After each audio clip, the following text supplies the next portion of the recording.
Labas rytas, labas rytas. Aš pasiilgau tavęs, mano mylima jūra, mūsų mylima jūra. Kokie gražūs debesėliai. Kaip gražu. Kaip gera būti čia.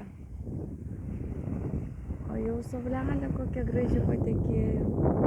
Nežinau, ar matosi, jinai tokia skaičiai šiandien šviečia. Ačiū saulė, kad mus šildai. Ačiū, kad esi. Mums gera, kad mes turime saulę ir taip šviesu. Ir tą progą aš kviečiu rytiniai maldai visus tautiečius, broliai seseris. Viešpatie, laimink mūsų tautą, visus mūsų brolius, seseris ir kiekvieną lietuvį, kuris eis ginti Lietuvos.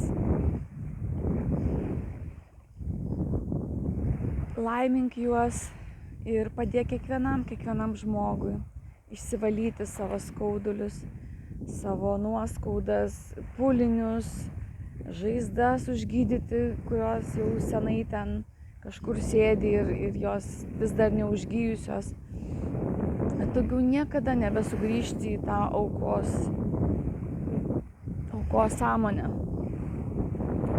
Mes esame stiprus, mes esame galingi ir Viešpatie, laimink kiekvieną stengimąsi kiekvieno žmogaus, kuris labai stengsis ir daug darys Lietuvos labui. Ir aš žinau, kad Viešpats laimina ir palaimins kiekvieną, kuris darys tos pačius geriausius darbus. Viešpatie, aš myliu tave taip kaip ir visus žmonės šiame pasaulyje, įskaitant ir mūsų lietuvių tautą ir visą Pabaltiją, žodžiu, visus žmonės.